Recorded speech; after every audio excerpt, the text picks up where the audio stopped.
guys, Rufai and Dr. Abati have all reacted as a foreign media captured the level of insecurity happening in Nigeria. But before we get into the video, let's take a look at this tweet by Peter Obi, and it says, "Rest in peace, Somtochukwu Christian Madagu. I'm deeply saddened by the tragic and untimely death of Somtochukwu Christian Madagu, a brilliant young anchor with Arise News, who was spied in the most painful circumstances during a robbery attack in Abuja. Insecurity." At only 29, Somtochukwu had already distinguished herself as a gifted broadcaster and trained lawyer whose voice engaged, informed, and inspired many. Her loss is not only a personal tragedy to her family and colleagues, but also a huge blow to journalism and to our nation, which continues to lose its brightest to insecurity and violence. It reads further.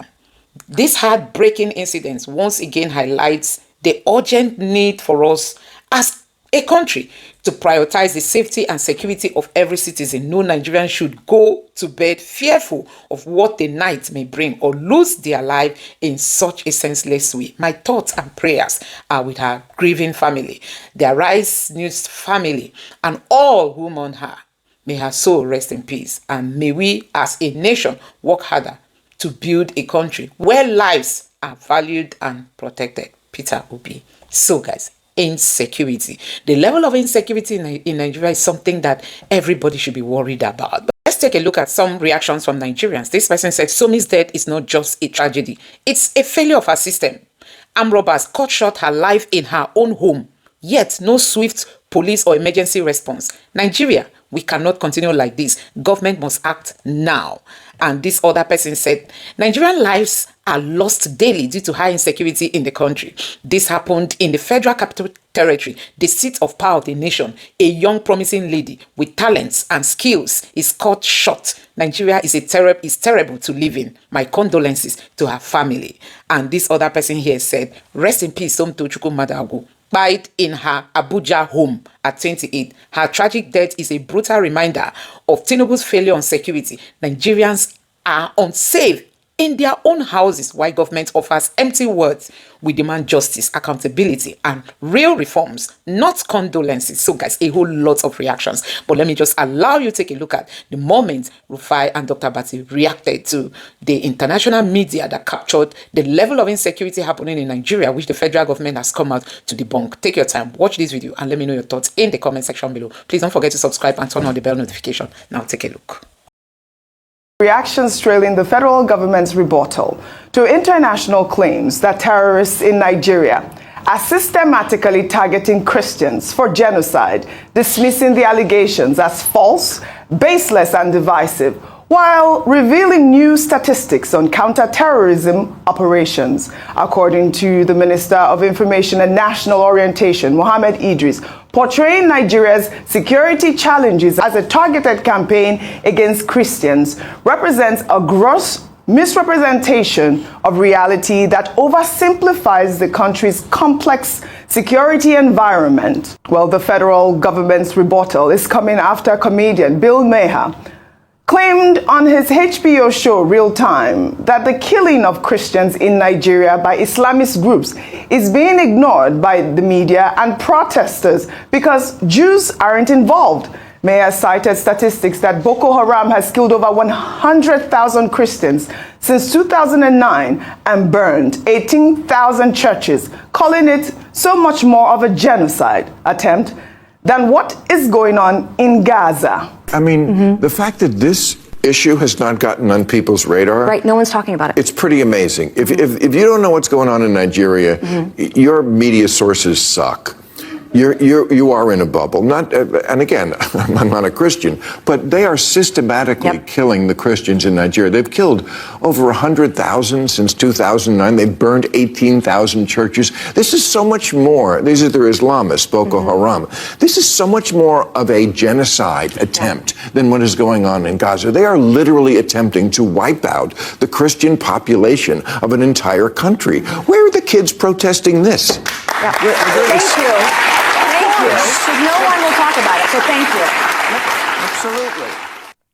Well, all right, I'll take a reaction. This person responding to Bill Tolu wrote on X, I'm a Christian and I know violence in Nigeria affects multiple communities. While attacks do occur, the claim of 100,000 Christians killed is not verified. The situation is complex. Farmers versus herders banditry and criminal gangs impact all Nigerians regardless of religion. Spreading inflated figures fuels misinformation and inflames tension. In a statement issued by the Minister of Information and National Orientation, he explained that extremist groups target all who reject their murderous ideology regardless of faith, emphasizing that Muslims, Christians, and non-religious Nigerians have all suffered attacks from terrorist organization. The minister went on to highlight that between May 2023 to February 2025, Nigerian security forces killed 13,543 terrorists and criminals, rescued nearly 10,000 hostages nationwide, and secured over 700 Boko Haram convictions for persecutions. He also highlighted the recent capture of the leadership of Ansarus, a Nigerian affiliate of the Al-Qaeda terrorist group. I mean, this is a good data statistics that the Minister of Information has reeled out here. I'll take one more reaction to this story. Harry wrote on X, it's not to refute the claims, but a simple and logical question is, are these killings and violence happening? Yes. Then what is the government's response and action to curb or end the needless killings and safeguarding lives and properties? I mean, this is a pertinent question a lot of Nigerians will ask, and you know that that would be a fair question given all of the killings that we have even more recently in Kwara State. Yes. We've seen in Plateau State, in Benue. We've seen these killings. The question is, what are we going to do about it? Are we going to continue to close our eyes to it? Are we going to continue to negotiate for state police? Dr. Abati, did you want to jump in? Okay, first, the gentleman comparing Nigeria to Gaza is very wrong. It's a case of disinformation. And I think that the Minister of Information of Nigeria, Mohammed Idris, is right in saying that, look, this is not the case in Nigeria. Christians are not, targeted in Nigeria. Every Nigerian, if all of us, we're in it together, we are all victims of religious extremism, violence, whether it is Boko Haram or it is of any sort. But during the Buhari administration, this became an issue. When the United States Commission on International Religious Freedom listed Nigeria as one of those countries guilty of Christian persecution. Now, at that time, it was the Sultan of Sokoto who had responded to say that, look, we are all victims in this environment as a result of extremism. Boko Haram, for example, doesn't distinguish between Christians or Muslims. All those villages in the northwest and in the north central that are attacked by Al-Qaeda affiliates and all of that, those are Muslims that are also targeted. But the concern is about, okay, Southern Kaduna, you have Southern Kaduna issue, you have Leah Sharibu issue, you have the abduction of the Chibok girls, you have the attack on a church in Owo, you have attacks on churches in Plateau.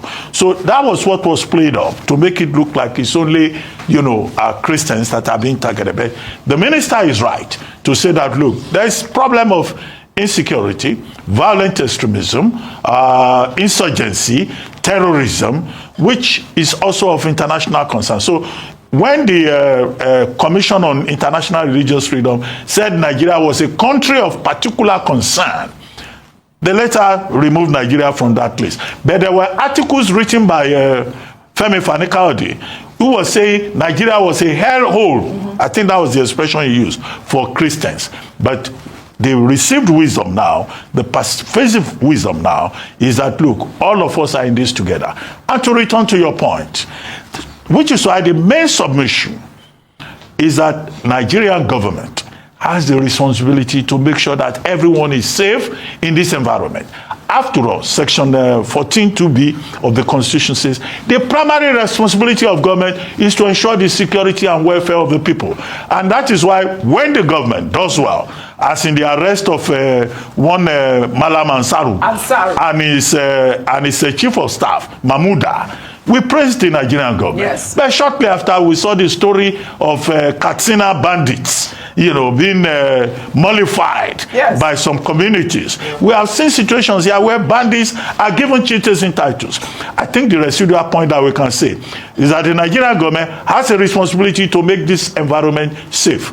It's not about religion. It's about the right of the average Nigerian to the dignity of the human person, and also the right to life of every Nigerian, whether they be shamanists or Christians or Muslims, whoever they may be. So to now say it's only Christians that are being targeted, no, we are all living in this pressure cooker environment called Nigeria. Yes, and government has a responsibility to protect us to the best of its ability and to continue to do so without fail. Well said, Dr. Abate. Last week I was mortified when I saw those images that you just referenced, the images of these bandits coming out in broad daylight, negotiating with local government chairmen and security forces. But I want to take this Rufai, because I know you want to talk on the Bill Maher story as well. More on security now. A video showing Sheikh Ahmad Abubakar Gumi, a well-known cleric and bandit advocate, proudly decorating his son, Abdurrahman Ahmad, as second lieutenant from the Nigerian Defense Academy, has made the rounds on social media.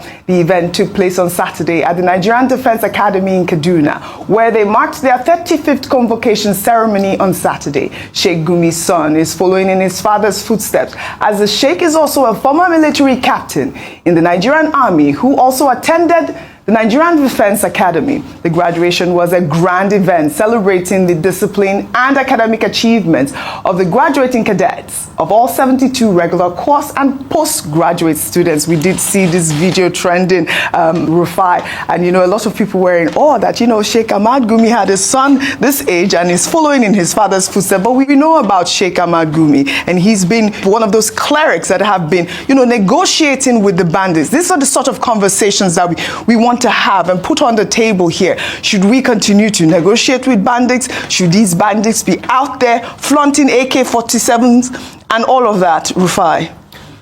I don't know if you remember, a couple of years ago, we had Sheikh Gumi here on this table, and these were the things we confronted him with. I remember we told him then that you're a captain in the Nigerian army, and you're taking sides with these bandits. And he defended himself. He said, no, that's not the case and everything, but we put the facts to him here. So when he makes the case and says, because the people have been marginalized, potable water not provided, hospitals not provided, that's the reason they do this, there is no justification for banditry. All of us have been hurt by this country. If I ask you, Oji, today, tell me what Nigeria has given to you, you will scratch your head to think of anything. So we are all in this together. And that's why the ignorance of Bill Maher. Anyway, I didn't take him seriously. Of Bill Maher. Bill Maher. I didn't take him seriously because, see, in the end, Bill Maher is a comedian. He's a comedian that dabbles into a political sketch. I don't see him as an authority. And he's a comedian in the past that we have seen that he has that historical antecedent of smoking bully. So I don't know, maybe the bully, he was said that he had smoked at some point. Maybe it's affecting Bill Maher. Bill Maher. That's why I don't take him seriously. Everybody's facing the scourge of insecurity. But I think the further thing we should now ask is it not an indictment on the Nigerian states that for over 10, going to 15 to 20 years that we've started having these insurgencies, it has continued, we've not been able to nip it in the bud? It's not the same in this country that we have former military top brass saying that it's going to last for another 20 years. Is it not in this country that we've seen people reporting to have a level of complicity in all of these security problems happening and they've not been brought to book? Is it not this country that is so easy for us to keep nnamdi kanu in incarceration? But bandits are having meetings and are becoming stakeholders in society. Is it not in this country that we, Dr. Abate, we do Ashrebi and all of that to rehabilitate bandits? And that's why a lot of people say the injustice is writ large. So we can say, yes, the government has made some strides against fighting insecurity, but it has also heightened. The other day, it was Kwara. I was talking to somebody yesterday, and he said, really, it has started happening in Kwara. It's coming close home.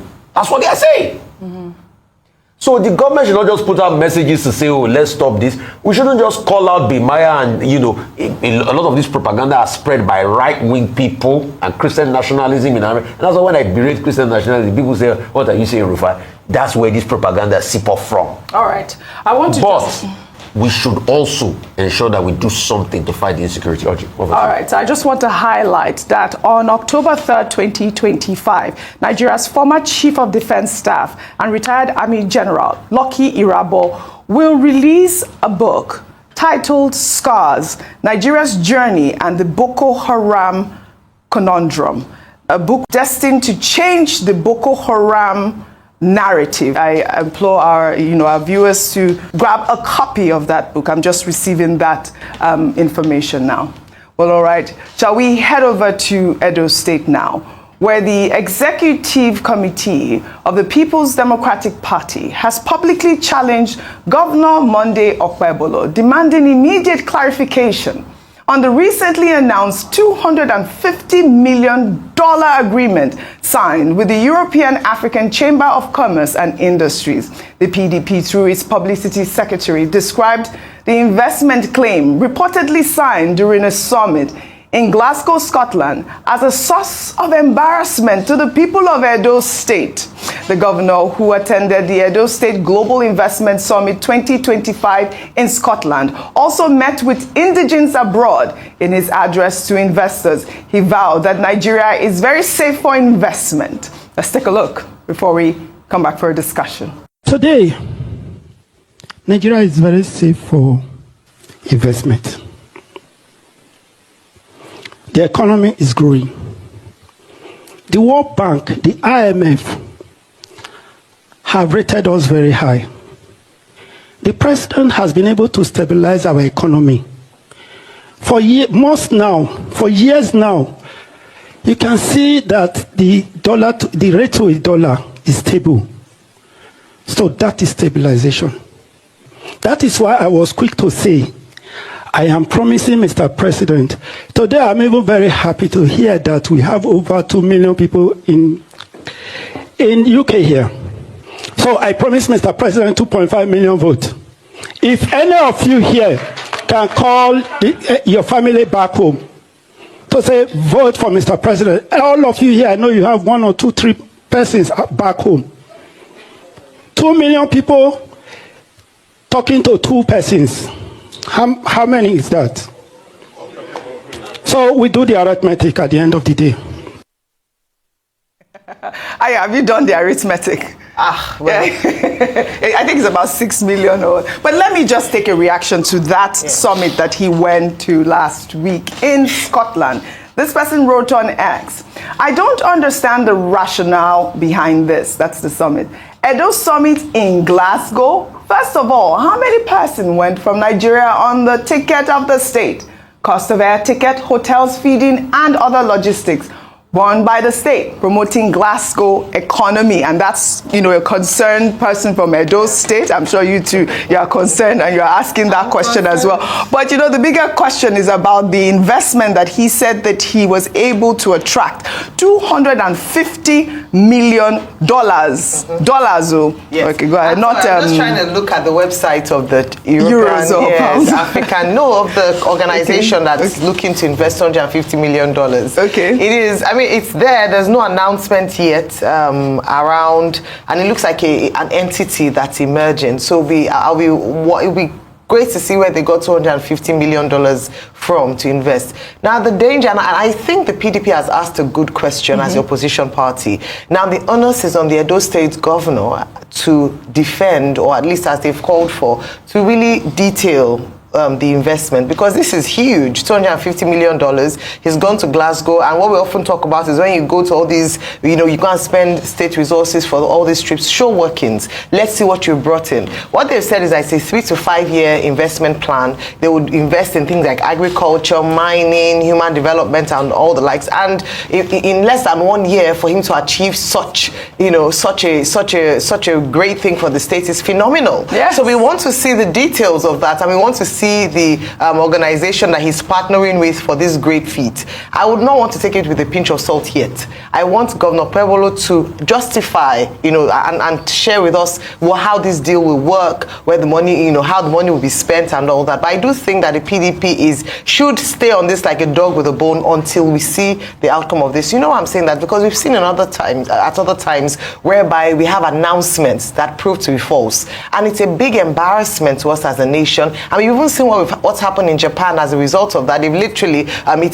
it had a ripple effect on the African community in Japan. We saw what happened in Dubai when we announced hastily the ban lifted. So it's important for us to not just have to promote propaganda by announcing these investments that do not make any sense, or is not true. But if it's true, kudos to him. But I think we need to see the details of that. Yeah. If you check the organization, it doesn't look like. Yes. But so we want to know what he's going to use the $250 million.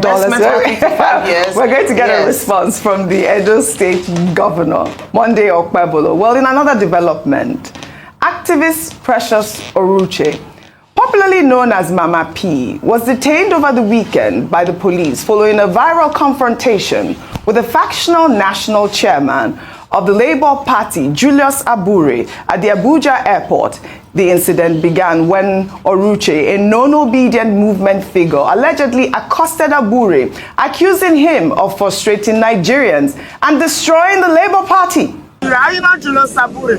So what are you not doing with the Labour Party?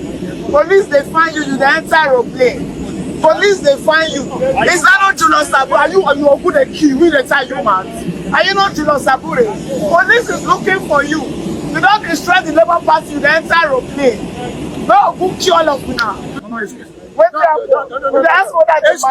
Excuse me. And you know me. And you asking me for man. Excuse me, sir. You know me. And you asking me for man. Like took on inside your head. Wait. So that Benin you go. If you get to Benin, tell you man. That's Julius Abure. Oh, that's Julius Abure. You don't know him. That motherfucker. All of you ruined our chances. Excuse me. You are coming to enter. Okay, you don't know. I know you. Well, this video went viral. The situation reportedly escalated upon arrival at Benin Airport, where Oruche claims she was assaulted by a group of men loyal to Abure, while the Abure-led faction claims Oruche's actions were an unprovoked assault and part of an assignment to accomplish the desires of her paymasters. A circulating video later confirmed that Oruche has since been freed. Meanwhile, the factional Labour Party National Publicity Secretary, Abayomi Arabambi, over the weekend issued a combative press statement demanding the immediate arrest of Precious Oruche, accusing her of assaulting the party's national chairman, Julius Abure, at the Abuja airport unprovoked. Arabambi claimed that Oruche's unprovoked attack is a plan by the obedience to destabilize the nation and stage a coup d'etat against President Bola Ahmed Tinubu. He also called on the Inspector General of Police to arrest Dr. Tanko Yunisa for treason and place Peter Obi on a national security watch list. Additionally, he suggested that Oruche's husband should seek a refund of her bride price due to what he described as her loose morals and enslaved life as a political instrument. The attacker, Madam Precious, a large-scale disgrace to womanhood, a large-scale disgrace to her husband and children, continue a negative vituperation all through the duration of the flight. We wish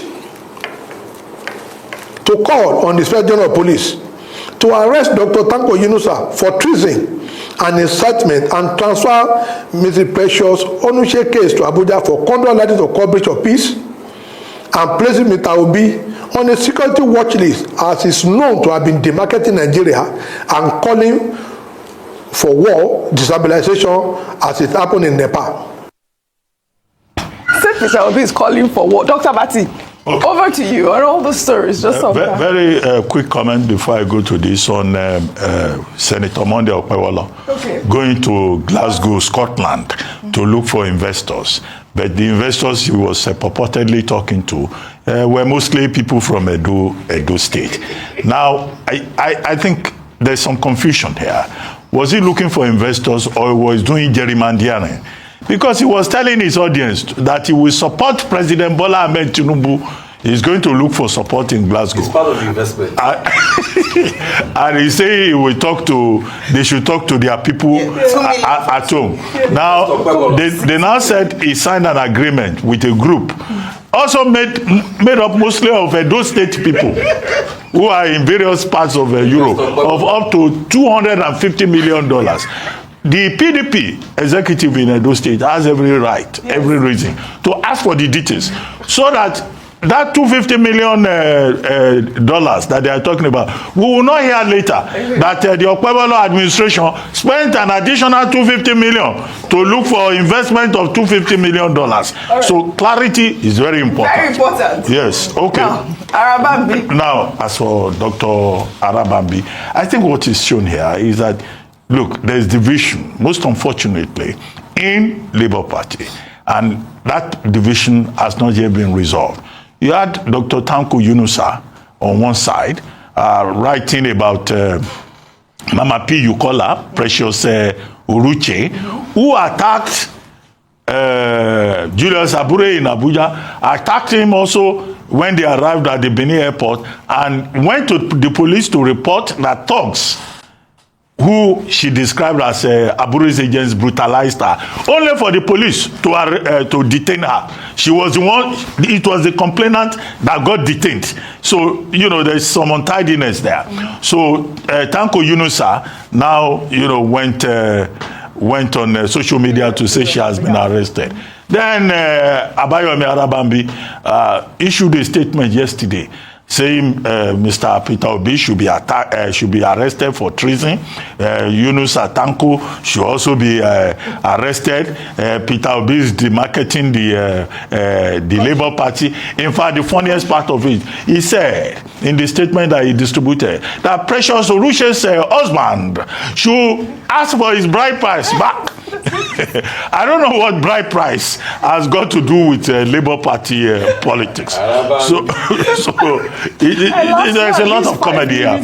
But it's most unfortunate that a party that emerged ahead of the 2023 election as a platform for Mr. Peter Obi and that galvanized a lot of young people to ask for change, to ask for progress in Nigeria, has now been reduced to the level of, who is in charge, who is managing what money, and that confusion, I think, is what is most disturbing. However, Mr. Peter Obi himself looks like he's moving away from Labour Party. He's going to the ADC or another platform whatsoever, but that a party that once represented a platform of hope has now been reduced to this level by the gladiators within the party, and we don't even know who the spokesmen are. There's one spokesman on this side, there's another, and Mr. or Doctor, everybody is a doctor in Nigeria now. Abayomi Arabambi, he's so energetic in trying to fight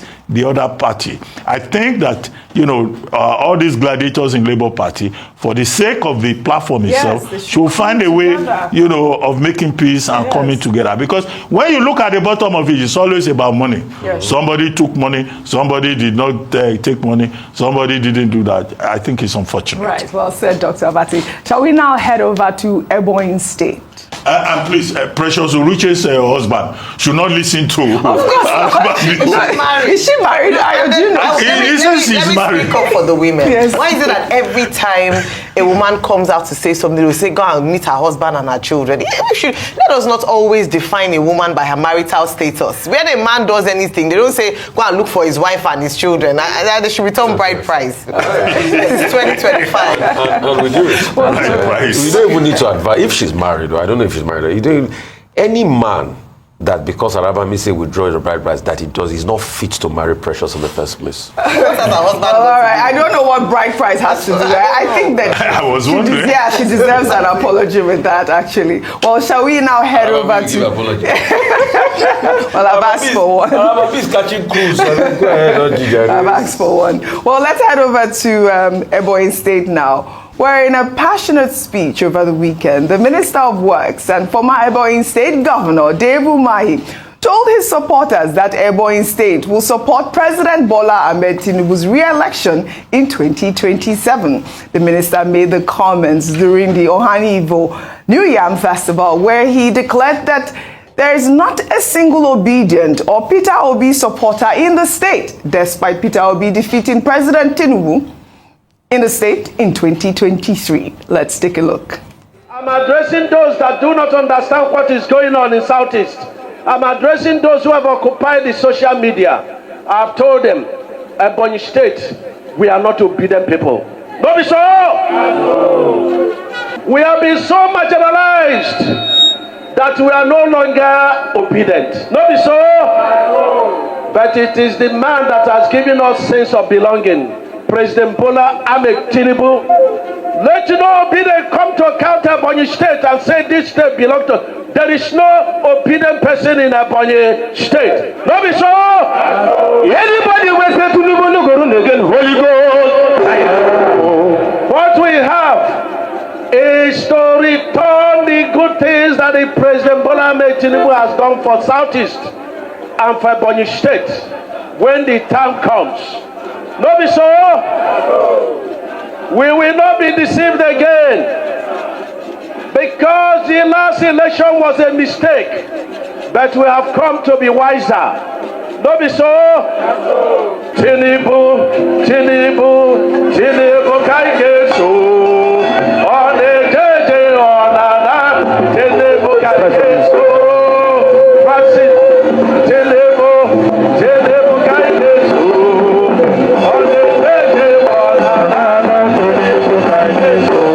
Thank you very much.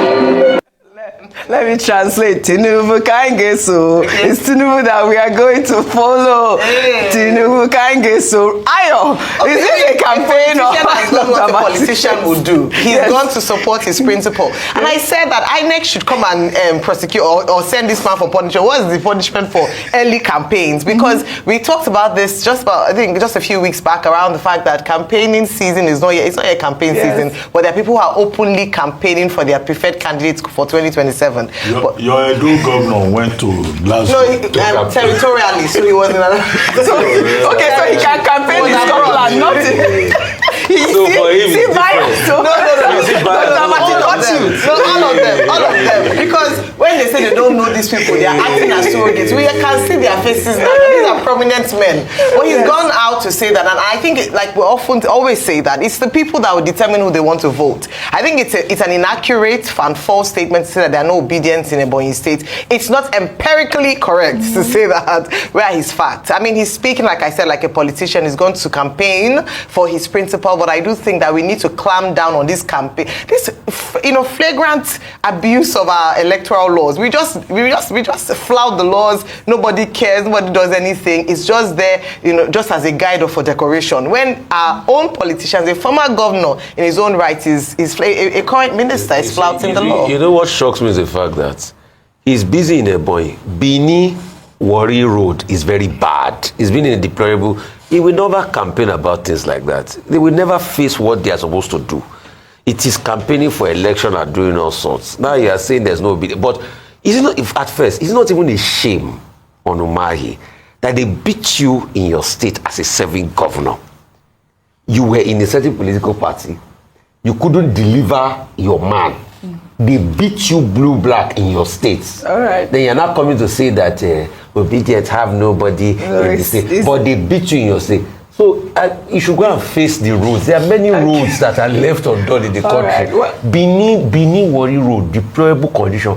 Big tanker roll over and that. You should go and there are roads. You should go and do roads. Go and work on roads. All right. So that was during the New Yam Festival. It's always fun to watch. I mean, it's always fun to see these sort of festivals happen in our country. And you know that song that New Yam season. I mean, love that. But you know, he said that he doesn't want Ebonyi people to make the same. Women are not allowed to eat the yam first. Yeah, your point about women. No, if a woman touches the yam first, the men will walk out. Okay, really? I don't know about that one, but sure. You don't know? Yeah, you're teaching me now. I'm sure I'm learning. New Yam Festival, it tastes better in the mouth of men. That's what they say the culture says. I'm eating New Yam.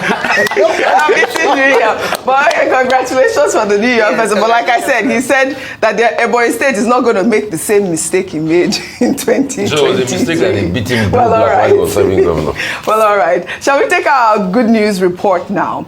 Celebrating Nigerian teacher Seyi Anifowoshe, who has officially entered the Guinness World Records for convening the largest gathering of teachers in history. This remarkable achievement was accomplished at the Let There Be Teachers Conference 2025, held on September 20th at the Tafawa Balewa Square in Lagos.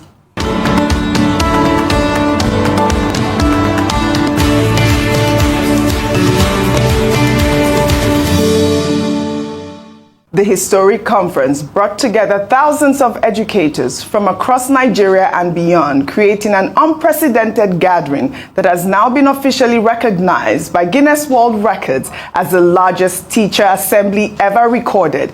Anifowoshe's vision to unite teachers on such a massive scale demonstrates the power of educational advocacy and professional solidarity. The Let There Be Teachers Conference 2025 not only broke records, but also provided a platform for educators to share knowledge, discuss challenges, and celebrate the teaching profession. The event showcased Nigeria's commitment to education and highlighted the crucial role teachers play in national development. Nigeria's Minister for Petroleum, Bola Ahmed Tinubu. Minister for Petroleum, President Bola Ahmed Tinubu, what is going on in the oil sector? Waiting exactly they happen for Nigeria oil and gas sector. Una know say in the middle of all of these fights between Dangote, Pengassan, Nupeng, this and that, make una not forget, I say make I remind una say the country minister for petrol is President Bola Tinubu. You know say na the ministry where everybody they like to they ganu see. When President Buhari been there, after President Jonathan, Buhari, who was a retired military general, and where come say because of insecurity, now they vote Jonathan out. Buhari no go oversee Ministry of Defense, so no, now petroleum night he go oversee. President Tinubu don't come now. There is Minister for States, Petroleum Resources, Honorable Heniken Lokobiri from Bayelsa. There is State Gas Resources, Honorable Ekperi Pekpo from Akwa Ibom. But the substantive Minister for Petroleum is President Tinubu. So Minister for Petrol for Nigeria, Bola Ahmed Tinubu, waiting exactly they go on in the oil sector. Nigerian oil sector accounts for more than 90% of our foreign exchange earnings. It is the major source of revenue for Nigeria. Yet all the criminality and corruption and calisthenics still they go on. So why exactly do you people always choose to be Minister of Ministry of Petroleum? Is it that you people go there to resolve the problem, or you go to oversee the corruption and criminality that is going on in that sector? Because as it is so right now, Oriburuku Lansheo, all of the issue where they go on, so Nupen, Pengas and Dangote, will never address the root cause of what they happen for oil sector. It is not to stand on the stage and say subsidy regime is gone. No. Is the corruption and criminality in the oil sector gone? This is where the devil is in the detail, because if you remove criminality, Nigeria can pay subsidy. The monopoly where they talk so where one person can't get the whole power for oil sector, now government now give them. After the person don't build refinery, now this one go say A, the other person go say B, the other person go Oriburuku. At the end of the day, what exactly is the outcome of this conversation? Because it must be how the thing go benefit ordinary Nigerians. Because the way we wanna they go, so anything will go lead to another fuel scarcity, security, it's like when I want to pick dead body for road, and Nigerians no go allow them. So Minister for Petrol, Bola Tinubu, by now you're supposed to day table, they meet with all of your members, everybody, every union for that oil sector to resolve this crisis. So because all of una go be Minister for Petrol as president for decades, refineries no go work, corruption no go finish. Una go continue the oshiwe una they do until Nigerians decide to dismantle this structure of criminality. So President Bola Tinubu, Nigeria Minister for Petroleum, at what point una want sanitize oil sector? The wahala where they on ground, so make you try resolve am. It's not to bear the title of Minister for Petrol. It is to show leadership and to resolve issues in the best interest of the country and for the good and the welfare of the Nigerian people. Dangote Pengas and Nupeng, make una try call una Minister for Petroleum. We do not need another issue of holding Nigerians hostage through the petroleum sector. May God help Nigeria. My name is Peter for Nigeria. Let's take a look at some of the reactions coming after Peter Obi tweeted about Som Tochukwu's demise. This person says, Somi's death is not just a tragedy, it's a failure of our system. Armed robbers caught her. Armed robbers shot her live in her own home. Yet, no swift police or emergency response. Nigeria, we cannot continue like this. Government must act now. I don't know why Arise TV has not captured this news. They are supposed to have talked about it. Nigerian lives are lost daily due to high insecurity in the country. This happened in the Federal Capital Territory, the seat of power of the nation. A young promising lady with talents and skill is caught short. Nigeria, terrible to live in. My condolences to her. This is scary. This is scary. Rest in peace, Som Tochukwu Madago, killed in her Abuja home at 28. Her tragic death is a brutal reminder of Tinubu's failure and insecurity. Nigerians are unsafe in their own houses, while government offers empty words. We demand justice, accountability, and real reforms. No condolences, not condolences.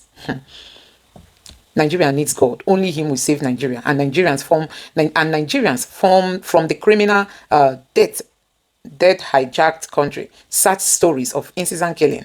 When will it end? Rest in peace, Tochukwu. And this person said, my heart aches for her and her loved ones. I can't imagine how this can happen in the safety of her own home, in the center of Abuja. God have mercy. Oh my God. So guys, it's really, really so sad. Sure, I can't just continue reading this because it's heart touching to see that somebody will train his child to the university only for that child lives to be cut short by the so-called, tomorrow now they will grant them pardon and grant them amnesty while they've been busy taking people's lives. Anyway, guys, let me know what you think about this in the comment section below. Please don't forget to subscribe and turn on the bell notification. Thank you.